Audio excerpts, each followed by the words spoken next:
peut-être qu'on entend un petit segment d'une création sonore que j'ai fait récemment. Ce qui, avec d'autres choses qu'on va découvrir ensemble au fil des différents épisodes de la documentation du processus de transformation sur le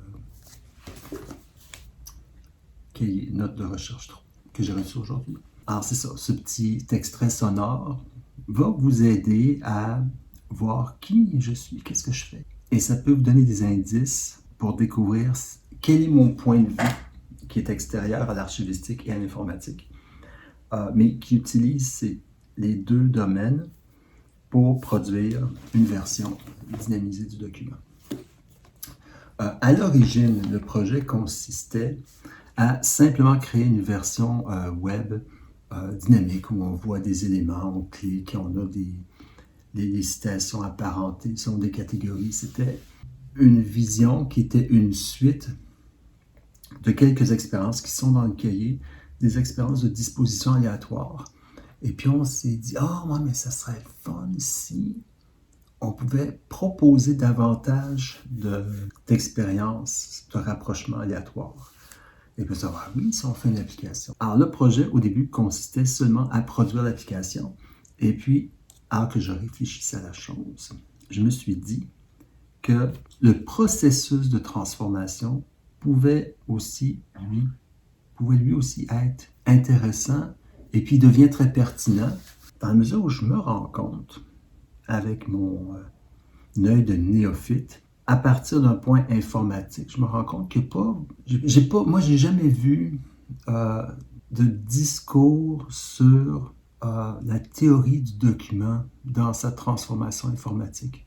Entre autres choses, l'informatique, on prend un document, c'est un paquet de caractères, on les transforme, on leur donne une nouvelle apparence, on les utilise pour produire des rapports, pour provoquer des actions, des résultats. Mais j'ai pas vu beaucoup de projets où le contenu, le sens du contenu était pris en compte dans la transformation. Et puis, dans ce cas-ci, comme le contenu est lié à l'archivistique et au numérique, parce qu'on dit ici à l'introduction, le troisième volet des notes de recherche vise à analyser le discours sur la question du numérique dans la littérature en archivistique depuis le début des années 2000. Donc, ce cahier est truffé de citations.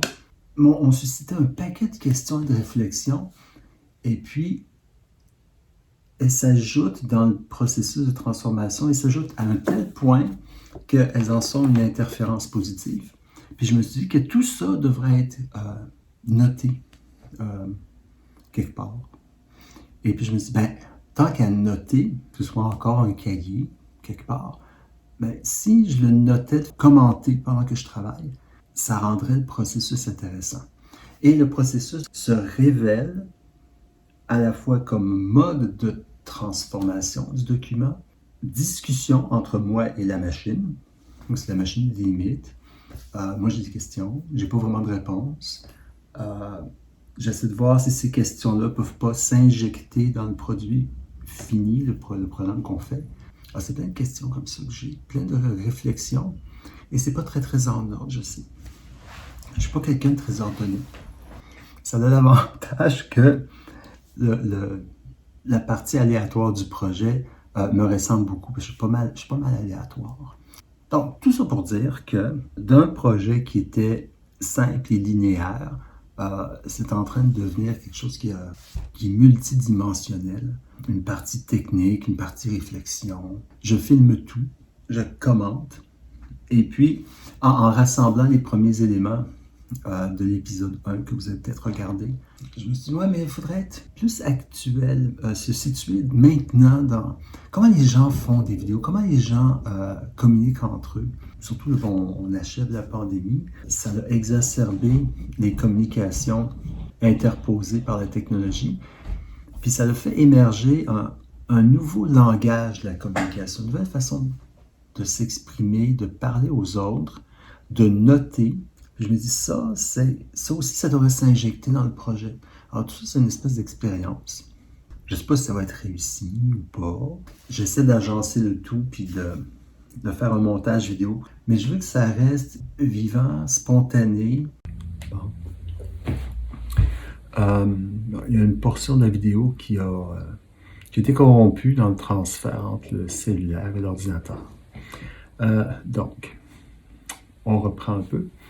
Alors, mon nom c'est Michel Bellil. J'ai travaillé sur le cahier. On le présente à nouveau, il est trop beau. Archivistique et numérique, note de recherche 3. Je l'ai passé en revue plusieurs fois. Et puis, parce que j'ai un parcours à la fois en édition documentaire et en informatique, je me trouve un peu par hasard bien placé pour faire le travail de dynamisation du document. Ce que j'ai fait en informatique, c'est ce qu'on appelle généralement, je pense qu'on appelle plus ça comme ça, l'informatique de gestion. C'est le traitement de données.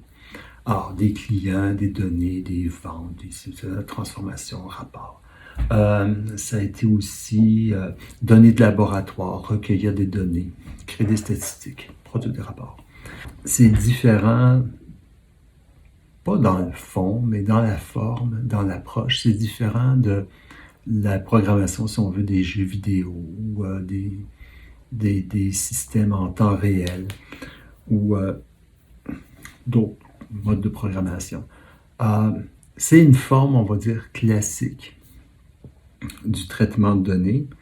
Et puis, ça s'applique à peu près directement à ce qu'on a comme idée pour transformer le document avec un petit zeste contemporain de présentation.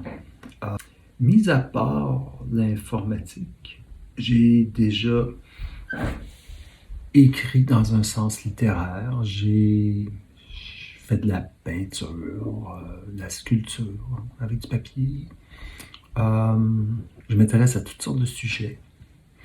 Et puis, cet ensemble hétéroclite d'intérêts peut servir, je pense, dans le projet de dynamisation du document.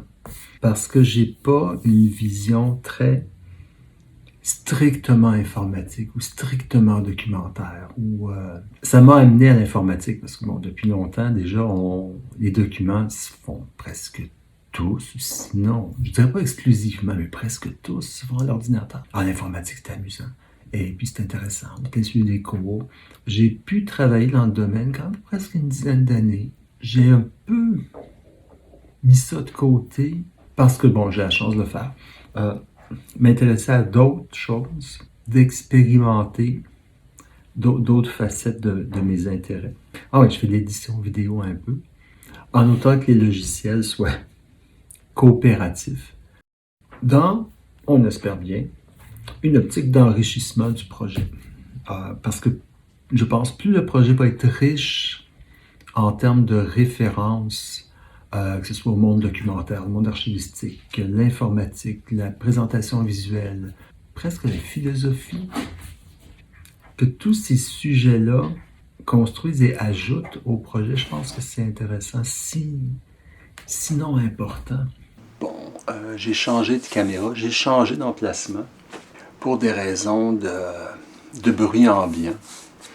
Alors, cette caméra-ci, l'image n'est pas aussi bonne que mon téléphone cellulaire, mais la capture sonore est beaucoup supérieure. Je me suis rendu compte que, à cause de l'écho dans mon autre pièce et l'ordinateur et tout, la voix n'était pas claire. Alors, peut-être qu'ici, ça va être mieux, mais assurément, avec cette caméra-ci, le son est meilleur, je le sais, parce que c'est l'appareil qui a les meilleurs micros que j'ai. Donc, on étant moi, avec l'introduction plutôt longue de cette vidéo, et puis où je répète depuis le début du projet, dynamiser, mais ça consiste exactement en quoi? Et qu'est-ce que la personne qui va utiliser l'application, qu'est-ce qu'elle va voir, qu'est-ce qu'elle va faire? sur le comment, il y a deux questions, deux domaines de réflexion. Il y a le comment technique, alors avec du code, du programme, tout ça. Et il y a le comment de la personne qui utilise, l'interface. Comment les choses sont présentées pour qu'elles soient intuitives, agréables et intéressantes, et puis qu'il y ait des résultats qui soient aussi intéressants, que ce ne soit pas juste de placer des éléments et puis voilà, c'est tout. Il faut que ça soit plus intéressant que ça. Alors, il faut réfléchir. Dans la portion programmation, je me suis imposé des contraintes parce qu'au départ, c'est une maquette. Ça pourrait éventuellement devenir une application beaucoup plus poussée dans laquelle on pourrait entrer beaucoup plus d'informations. Pour l'instant, on va voir ce que ça donne avec un système simple. Pour éviter des frais, pour éviter des complications d'installation, de configuration, on peut faire une application qui est un exécutable comme on connaît Microsoft Word. Mettons, prendre un exemple comme ça. Et puis, c'est un ou plusieurs fichiers, on les envoie aux personnes, et puis les gens vont l'installer, et puis bon. Ensuite, s'ils ne veulent plus l'avoir, il faut le désinstaller. Alors, je trouve que c'est embêtant. Une version entièrement web qui soit dans le sens conventionnel d'une application Internet doit être hébergée sur un serveur. Et puis, ce serveur doit être accessible à tout le monde, et puis bon, c'est pas gratuit, il y a des frais. Alors, j'ai opté pour une solution qui fait web, mais qui ne fonctionnera pas sur un serveur. C'est un ensemble de fichiers qui vont s'exécuter dans le navigateur Internet, mais qui ne demandent pas d'installation. Il suffit d'acquérir les fichiers, d'en ouvrir un. Dans ce premier fichier-là, il y a les liens vers le système applicatif et la mise en forme. Et puis, on peut jouer avec la maquette. Quand on n'en veut plus, on efface les fichiers. C'est pas plus compliqué. Ça devrait fonctionner aussi bien sur PC que sur Mac, en théorie. Ça, c'est des petits détails que j'ai à régler moi-même. L'avantage de cette option-là, c'est un système clos qui demande le moins possible d'une installation externe. Donc, un ordinateur, fichier, ouvre le fichier, manipule les données dans l'application. C'est tout.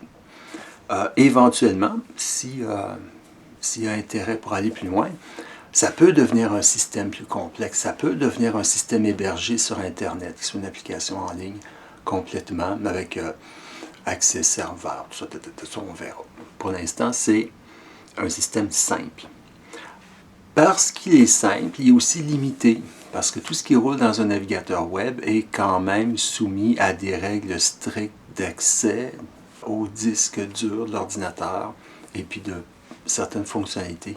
Ça aurait été bien que, depuis le temps que ça existe, Internet, qu'on ait accès à des systèmes qui nous permettent de créer des applications beaucoup plus riches en termes de contenu, mais ce n'est pas le cas. Il y a eu des tentatives, on se souvient peut-être des Java Applets, et puis quelque chose qui était très prometteur, mais qui n'est pas allé très loin, c'était Microsoft Silverlight. Mais on va fonctionner avec des fichiers HTML, des fichiers XML et des fichiers JavaScript et des fichiers CSS.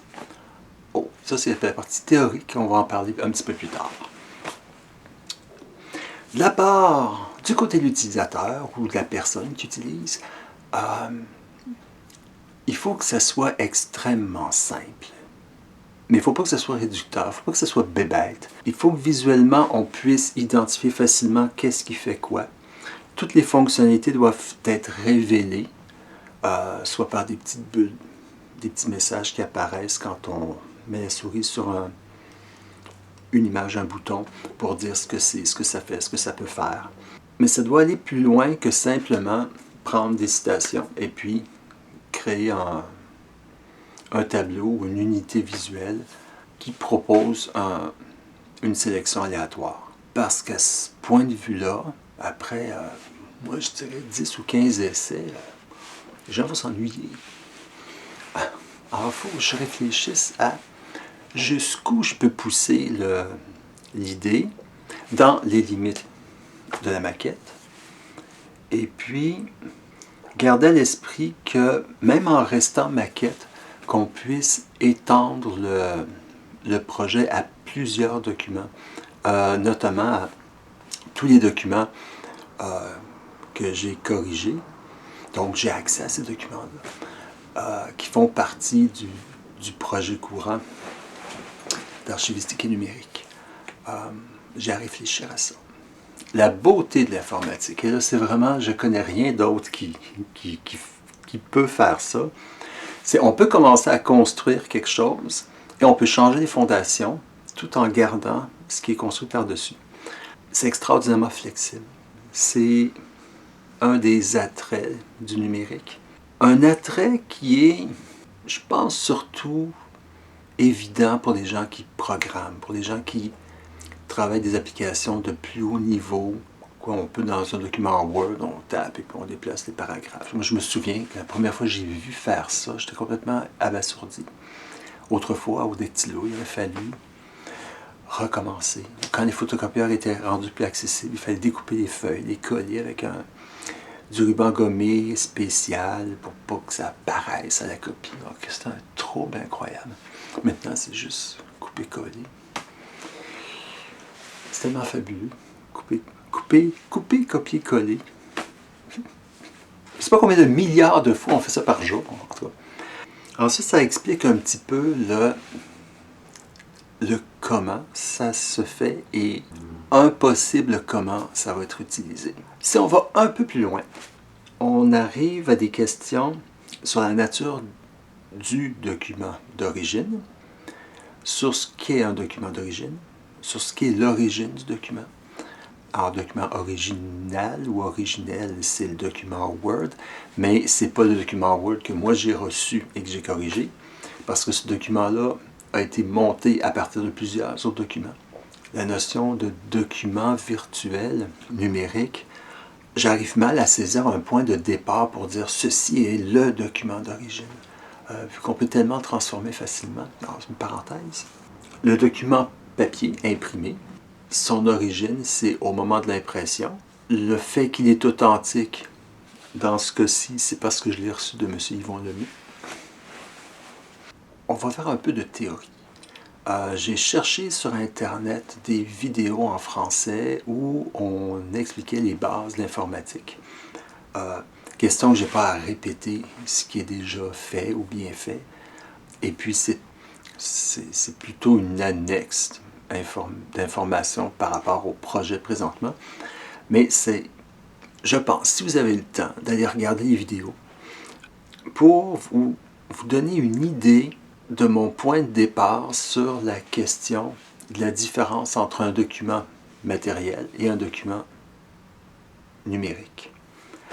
Mis à part qu'il y en a un qui est imprimé ou qui va être imprimé, et un document qui est tout à fait virtuel, mais qui est quand même matériel parce qu'il est stocké soit sur un disque dur ou sur maintenant on a des disques SSD, c'est plus un plateau qui tourne avec une tête de lecture, c'est comme une grille de mémoire. Il existe matériellement sous forme de petits signaux statiques dans ces appareils de stockage-là. Dans le cas du document matériel, je voulais prendre un document qui est juste une feuille, mais j'avais sous la main Archives et création, nouvelles perspectives sur l'archivistique, cahier 1, 2 et 3. Alors, c'est un document de plusieurs pages. Intéressons-nous à une seule page,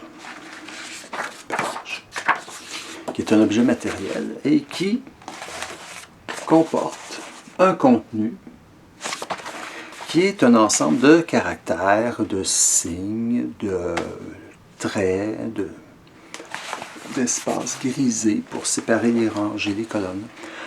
Tout un langage de la présentation qui a une influence sur le contenu qui est une suite de mots qui font plusieurs phrases. Toutes les règles de mise en forme ajoutent à la valeur et au sens du texte. Cette mise en forme-là, elle est statique. Elle est dessinée sur le document. Dessinée, soit on aurait pu à la main être très patient et tracer tous les petits caractères. Pendant longtemps, ça a été imprimé avec des grosses machines et des petits caractères. En tout cas, bien fascinant. J'ai jamais vu fonctionner ça de près, mais c'est toujours impressionné. Depuis que je suis petit, j'ai une fascination pour la typographie. C'est caractère que j'arrivais jamais à redessiner exactement de la même façon, avec autant de finesse. Ça m'est toujours apparu mystérieux. Aujourd'hui, c'est imprimante. On a eu des imprimantes matricielles, bzz, bzz, bzz, ça faisait un bruit d'enfer. On a eu les imprimantes à jet d'encre, ça existe toujours, et l'imprimante au laser, qui est l'indispensable dans les bureaux. Alors on imprime, on imprime, on imprime. Tout ça, c'est en fait dessiner une image sur une surface, et les détails de l'image sont ces règles de mise en forme, c'est les règles typographiques, qui permettent de présenter un contenu, et cette présentation-là augmente et contextualise en partie le sens de chacune des phrases du document. Alors, on va voir un document matériel comme étant une image, tandis que dans le monde numérique, alors qu'on peut présenter des images à l'écran, on peut présenter du texte à l'écran, le document est stocké, dans tous les cas, sous la forme d'une très longue, souvent très longue chaîne de valeurs numériques qui sont des 0 et des 1. Alors, les 0 et les 1, le code binaire, qui est converti par plusieurs processus successifs pour produire une image à l'écran qui est aujourd'hui presque à l'identique qu'un document matériel. Avec l'avantage que si on modifie cette longue chaîne de caractères-là, on produit un nouveau document visible à l'écran. On peut l'imprimer. Alors, on a un document qui est une surface dessinée, un document matériel, et on a un document virtuel qui est une longue chaîne de caractères, un long collier de perles. C'est, je pense, une différence fondamentale sur la nature de ce que c'est un document dans un monde matériel, dans un monde numérique ou virtuel. Ça oblige à manipuler le document d'une façon différente. Ça permet des choses. Ça limite aussi. On a des limites matérielles. Une fois que le document est fait, on peut écrire par-dessus, mais c'est plus l'original. Sa matérialité, par habitude, confère un sens d'authenticité, de vérité, que le numérique a moins, parce qu'on sait que les documents numériques, on peut les modifier, puis ils sont constamment modifiables, et puis on a beau mettre des clés de sécurité, on peut toujours trouver moyen de les modifier. Mais le numérique amène tellement de flexibilité, de possibilités, qui prend le pas sur le matériel à plusieurs niveaux. On est rendu aujourd'hui, c'est tout à fait accepté de signer virtuellement des documents, et ça a autant de poids juridique qu'un document papier signé à la main. On garde encore le plaisir de lire un livre, de feuilleter, de tourner des pages. On a justement cette notion de page qui est une limite visuelle pour quelques minutes. C'est cette page-là qu'on lit, ensuite on tourne la page. Dans le numérique, surtout quand le web est apparu au début, les documents, c'était une longue tirade, des documents qui n'en finissaient plus en longueur. On perdait la notion de page, et puis ça rend les documents moins intéressants à lire. On s'habitue, parce que maintenant on peut tout à fait lire, et puis ça se fait, des documents très longs sur, disons, une tablette électronique. Medium, en tant que tel, qui est une espèce de compromis entre le document matériel et puis le document entièrement numérique, parce que la tablette a un format qui se tient bien comme un document et qui a cet aspect de surface qu'on peut tenir dans nos mains. même si c'est un écran, c'est pas un écran d'ordinateur avec une certaine distance, un clavier interposé. Ça devient très personnel. Alors, toutes ces choses-là sont des considérations que j'ai à l'esprit pour trouver des moyens pour rendre la maquette, la dynamisation du document intéressante et que ça suscite l'envie de faire des recherches et des rapprochements aléatoires, plus que quelquefois, parce que bon, clic, clic, clic, puis ben oui, c'est aléatoire, c'est joli. Après, quelquefois, les gens vont s'ennuyer. Ces réflexions-là m'aident, je le souhaite bien, à trouver un moyen de rendre la maquette aussi intéressante à consulter que s'il s'agissait d'un vrai document matériel, avec ses caractéristiques propres du numérique. C'est un beau défi. Alors, comme j'ai déjà dit plus tôt, est-ce que je vais réussir? Est-ce que je ne vais pas réussir? Je ne sais pas encore. C'est à suivre. Alors, un peu plus tard, ou peut-être tout bientôt, ça dépend. Je ne vais pas faire une vidéo trop longue où je placote.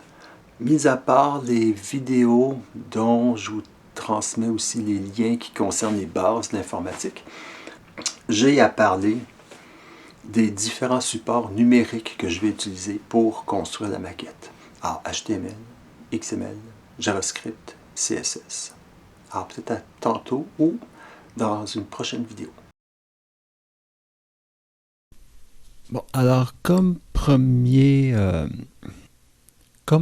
étape de design de l'application, je me propose de faire la fonctionnalité la plus simple et évidente, celle qui correspond au besoin initial, c'est-à-dire d'afficher des citations en mode aléatoire. Alors si on dessine... Hey boy.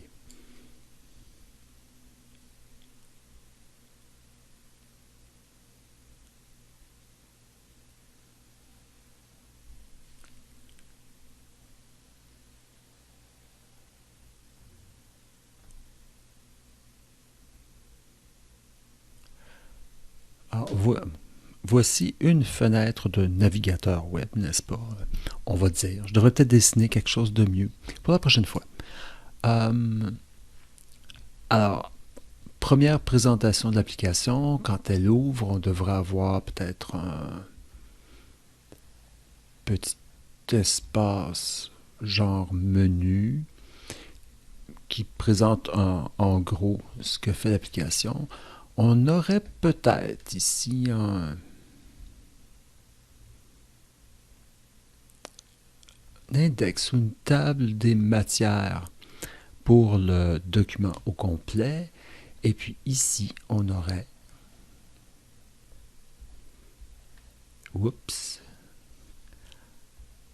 un ensemble de citations. Une chance que le programme redresse les traits tout seul. Un ensemble de citations choisies au hasard parmi les 1168. Non, il n'a pas réussi avec le dernier. Bon. Alors, on a ici des citations avec le numéro en haut.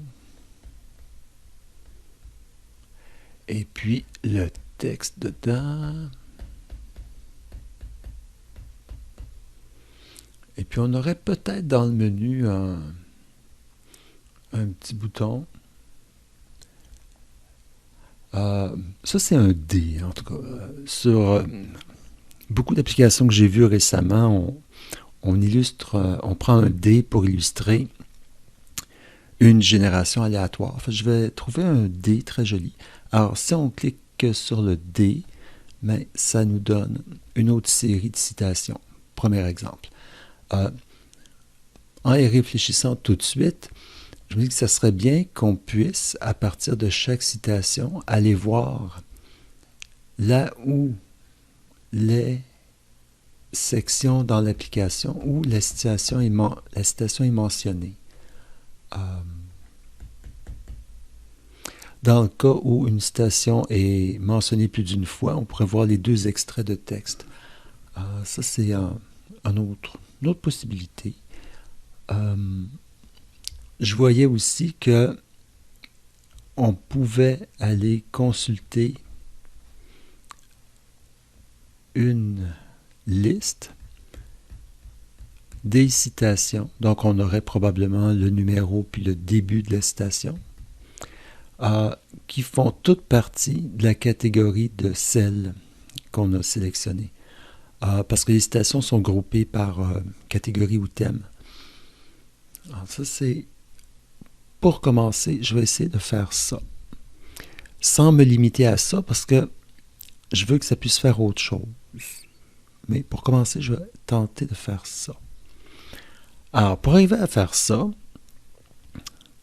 il fallait en premier pouvoir extraire les citations et puis en créer des petits blocs qui sont manipulables par le code. C'est ce qu'on a vu dans l'épisode 1 où on m'a vu séparer chacune des citations avec le XML où on indique le début et la fin des citations. Alors, je vais continuer à travailler là-dessus, puis commencer à voir comment visuellement je peux présenter les choses. Alors ça, c'est mon premier défi. Alors, pour terminer, j'ajoute tout de suite après dans la vidéo une série de liens Internet vers des vidéos et des documents qui donnent un petit peu plus de détails. J'ai parlé dans la vidéo d'aujourd'hui. Et puis, comme les liens dans une vidéo, on ne peut pas cliquer dessus, j'ai créé les codes QR que vous pouvez scanner avec votre téléphone ou une tablette, selon d'où vous regardez la vidéo. Sinon, dans la description de la vidéo, j'ai ajouté un document avec les liens. Comme ça, vous pourrez cliquer et aller les voir.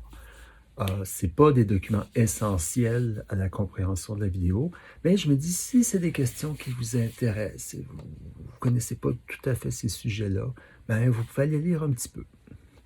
Alors, pour aujourd'hui, ça complète la vidéo. Et puis, à bientôt pour l'épisode 3.